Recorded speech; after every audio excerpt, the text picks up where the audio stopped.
And we have a fanfare, please.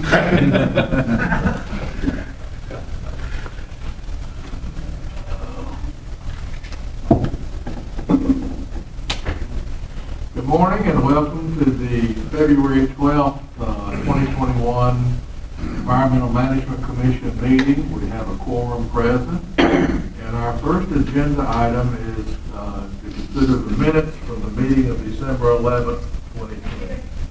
These have been distributed to all the members to look through. And if that has happened, I'll entertain a motion to adopt these minutes as written. So moved. Second. And a second. Is there any discussion? All in favor, signify by raising your right hand. All opposed, same sign. Motion passes. Debbie, do we need to sign anything? No, I'll get you to sign the certification after. All right. Now we're going to ask Mr. LaFleur to come forward for his report from the director. I have removed my mask once again so that you all will be able to hear me a little better. Good morning, and everybody, welcome to the third meeting of the Alabama Environmental Management Commission for FY 2021. Normally, this February report would focus on the EPA dashboards for air, land, water, and drinking water that compare all states on compliance and enforcement. We'll review the updated dashboards at the April Commission meeting. By way of reminder, the ADEM update memo that goes out before each Commission meeting has the latest EPA dashboard showing the size of the regulated universe, inspection rates, non-compliance rates, and enforcement actions for air, hazardous waste, water, and drinking water. Today's report will focus on the latest developments regarding two environmental contaminants that have received considerable media attention in the last several years: coal combustion residuals, or CCR, and per- and polyfluoroalkyl substances, abbreviated PFAS. First, coal combustion residuals, sometimes referred to as coal ash. The concern is with the unlined impoundments containing coal ash material where contaminants can be released to groundwater. Coal ash management is an issue both nationally and here in Alabama. We begin with the question of what are coal combustion residuals. CCR is the solid material remaining after the combustion of coal for the production of electricity by electric generating utilities. It's comprised of bottom ash, fly ash, which is the particles that rise and are captured by a baghouse or electrostatic precipitator, and the solid material generated when flue gases are subjected to a chemical reaction to remove sulfur and other air contaminants. Coal ash has been determined by EPA to be non-hazardous. However, coal ash does contain naturally occurring elements that can, at elevated levels, be hazardous to human health. These include lead, arsenic, cadmium, barium, and lithium. Coal ash can be in either a wet form or a dry form. This slide shows as red dots the 9 sites in Alabama where CCR have been deposited. The total number of individual CCR disposal units on those 9 sites is 16. 12 are unlined units shown as blue dots in the gray information box. These are the ones of primary concern. 2 have closed and 10 will be closing. All will be remediated. The 4 remaining CCR disposal units are lined and will continue to be operational. 2 are surface impoundments and 2 are landfills. They are shown as yellow dots in the gray information box.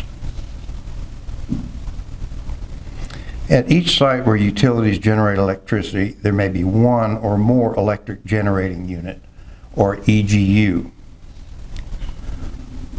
Prior to promulgation of the state CCR rules in 2015, there were 39 coal-fired EGUs that generated coal ash at the 9 plant sites in Alabama.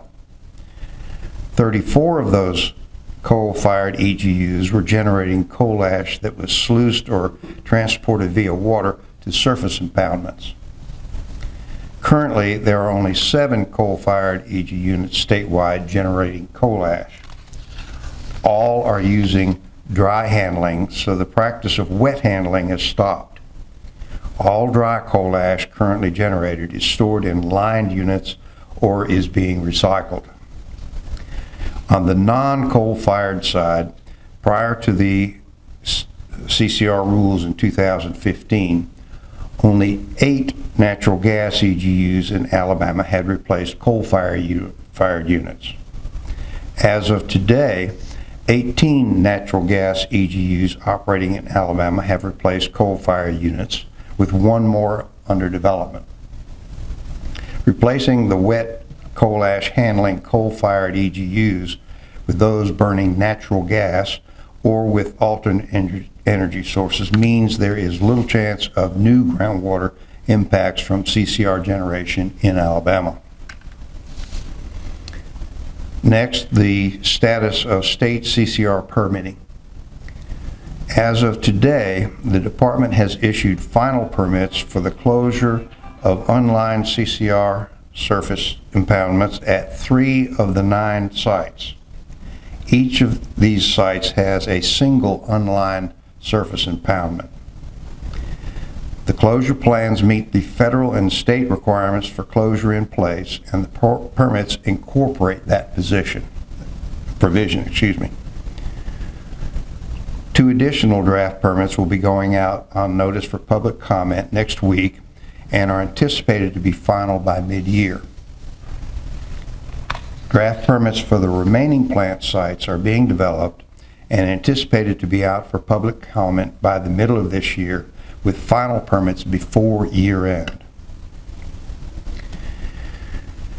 The 2 primary issues related to CCR are the closure of unlined impoundments and the remediation of groundwater contamination caused by CCR in those impoundments. The permits will address both closure and remediation. First, the status of closing the 12 unlined CCR disposal units at the 9 utility plant sites in Alabama. Each of the 9 sites will have a permit that includes a closure plan designed specifically for that particular site.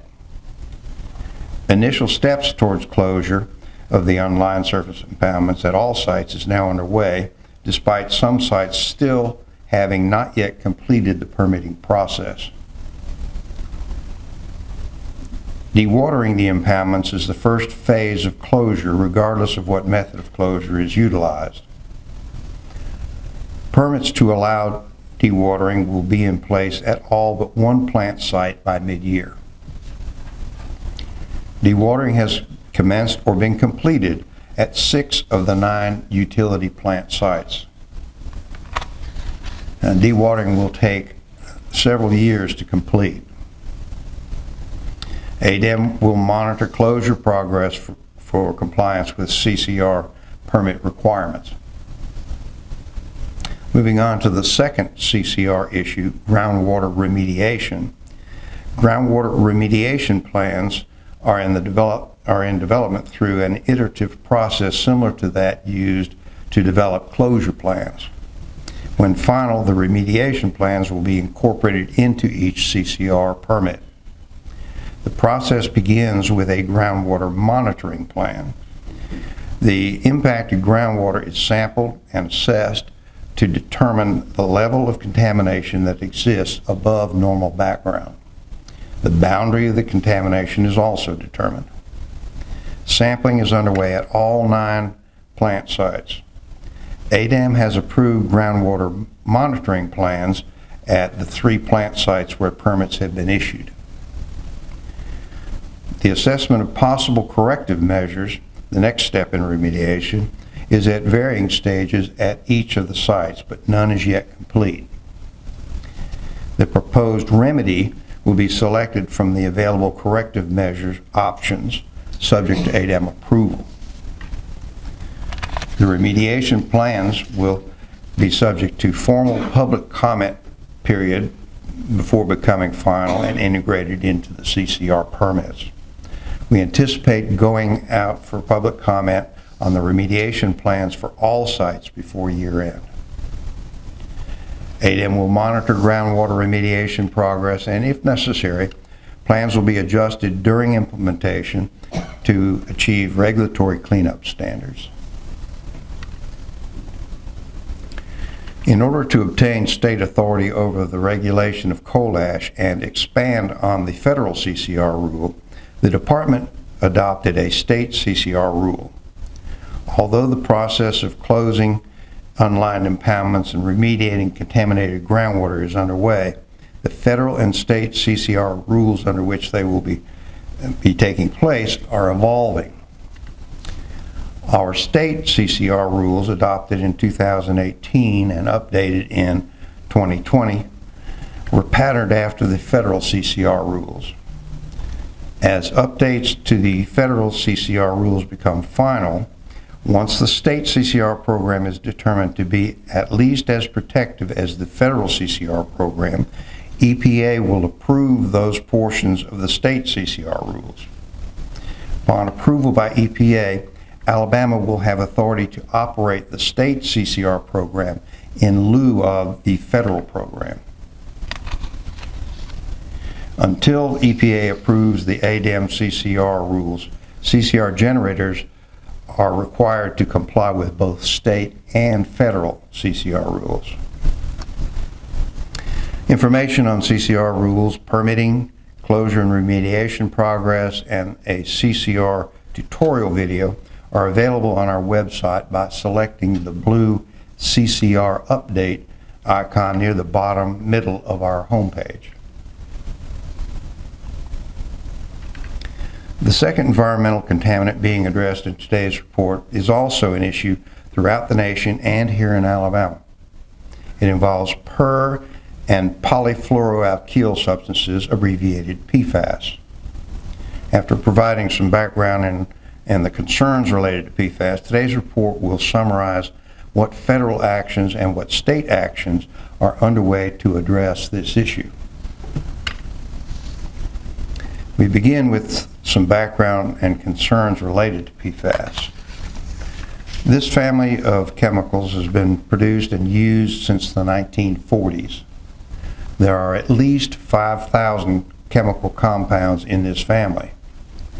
The substances are characterized by a chemical bond between carbon and fluorine that is exceptionally strong, making them very stable.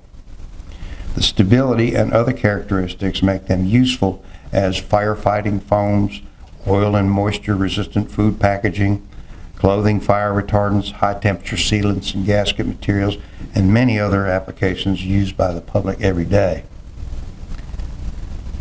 Until the early 2000s, these materials were considered safe from a health perspective and extremely beneficial for the usefulness. The stability of PFAS allows them to accumulate in humans. In the early 2000s, regulators began investigating potential health impacts from that accumulation in humans. High doses of certain PFAS were found to cause reproductive and other anomalies in lab animals.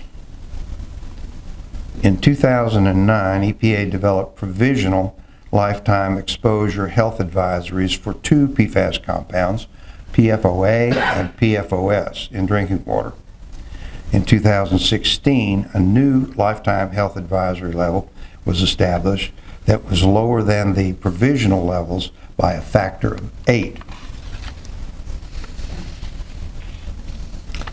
The regulation of PFAS is a developing federal and state issue. Due to increasing public concern and at the urging of many states, including Alabama, in February 2019, EPA released a PFAS action plan. In February 2020, EPA published an update to the PFAS action plan. The progress noted includes EPA has determined it will regulate two PFAS in drinking water, PFOA and PFOS, but has not published maximum contaminant level, or MCL, standards for drinking water.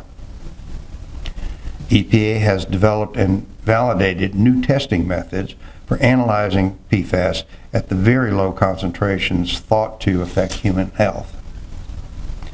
They have issued interim recommendations to address PFOA and PFOS soil and groundwater contamination, including interim guidance on PFAS disposal methods, but have not set cleanup standards. EPA is evaluating designating PFOA and PFOS as hazardous substances under CERCLA and requiring toxic release inventory reporting. EPA now requires prior approval for any new PFAS put on the market. They are targeting certain enforcement actions under the Federal Safe Drinking Water Act and Toxic Substances Control Act. This is difficult to do without established standards. EPA is continuing research with health and toxicity studies, drinking water surveys, PFAS detection methods, and PFAS removal methods. They are assisting states. In our case, EPA assisted with portions of the 3M interim consent order that will be discussed in a few moments. Those are some of the actions at the federal level. Here in Alabama, ADEM is being proactive in controlling PFAS, though without federal PFAS standards, we must use means other than traditional enforcement tools.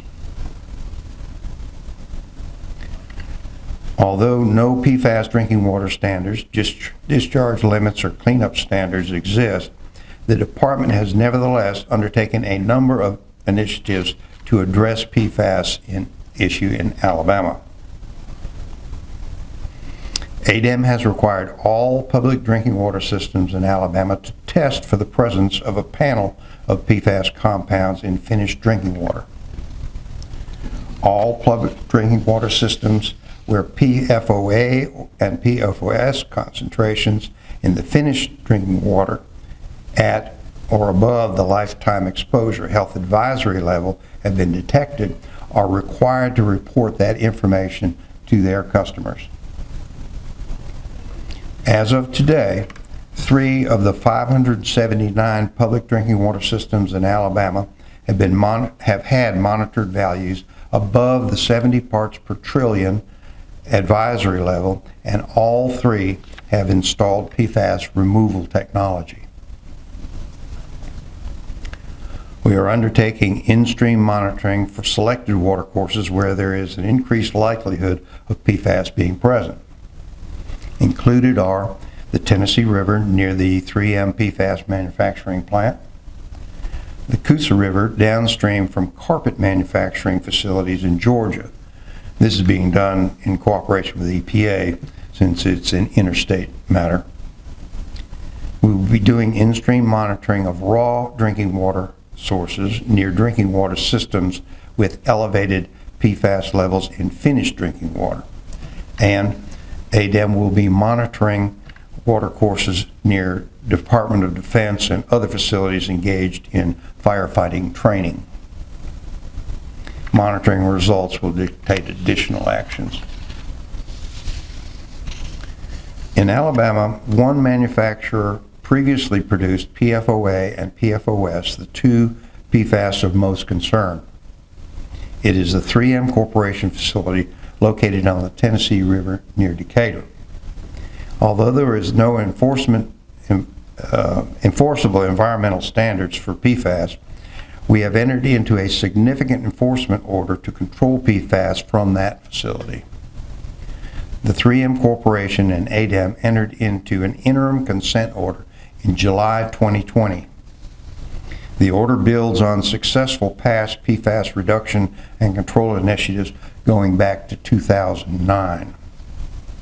The interim consent order calls for identification of land disposal sites and contaminated groundwater on and off the plant site, including any private water wells in the contaminated groundwater area.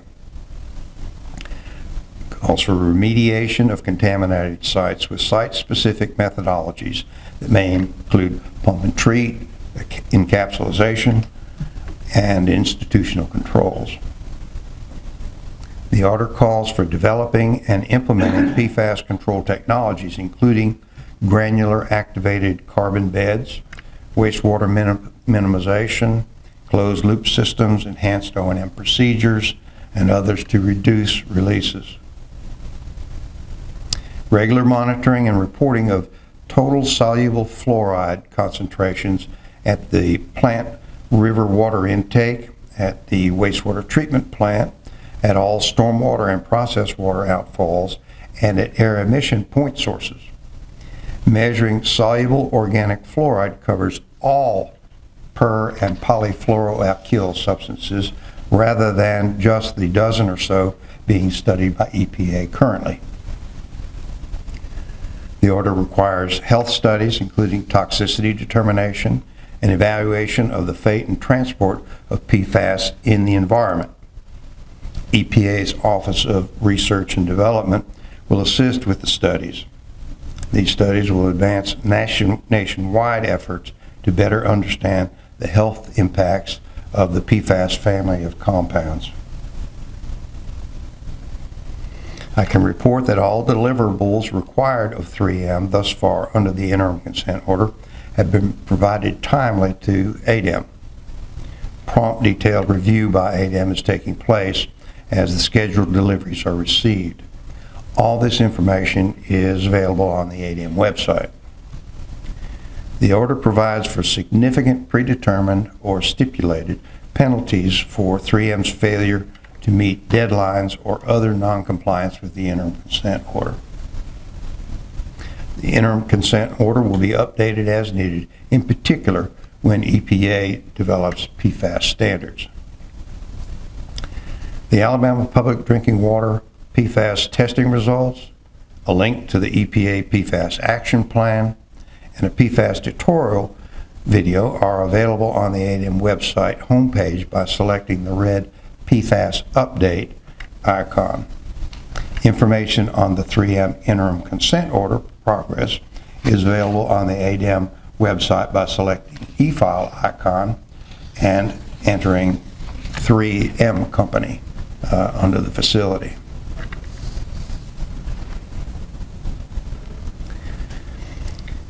As has often been noted in the past, the professional development of our people is a high priority for the department. Today, I'm pleased to recognize those who have achieved significant milestones in their professional development. These are people who have the desire to excel and are willing to do the work. Earning the designation of Certified Public Manager is no small feat. Participation is voluntary. Many hours of personal time, rigorous coursework, and testing are required. My introduction of these individuals is somewhat belated due to COVID. They successfully completed the Certified Public Manager 1 program several months ago. They will be coming, we have them in the room, good. Some are not here with us. They'll be participating remotely through their computers.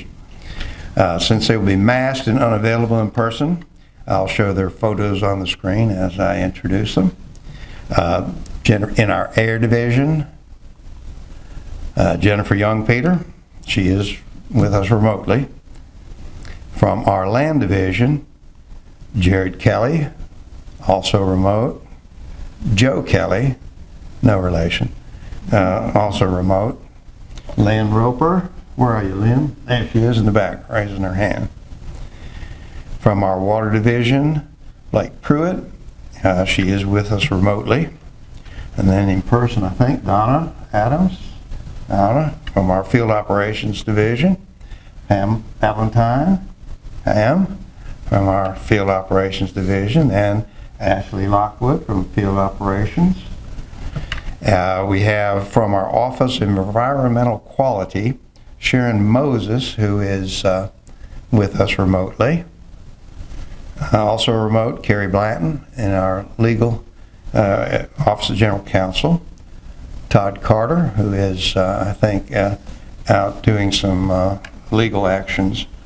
And I want to congratulate all of you who have earned the CPM 1. Y'all have done a lot of hard work, and we really do appreciate it. And if I could introduce one more person, Sean LeGraw, who is in our field office up in Decatur. He's with us remotely also. He has completed the Certified Public Manager 2, the advanced level. And I want to tell you all how much I appreciate your dedication, your hard work, and I congratulate you.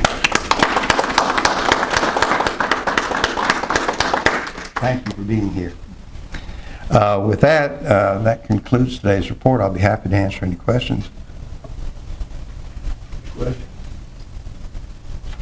Thank you. Okay, thank you. The next option is a report from the commission chair. I'd like to publicly thank the director and the department for making a strong effort to keep us up to date on the PFAS and CCR happenings. It's an extremely complex and complicated situation. We're trying to stay as much ahead of the curve as we possibly can. We appreciate all the help that we're getting from the department. Is there any other business that we would need to discuss today? If not, our next meeting will be April the 9th, 2021. Is there anybody with a known conflict for that day? To take no conflicts. We have no one registered this morning to speak, so I think at this point we will entertain a motion to adjourn. So moved. All in favor, say aye.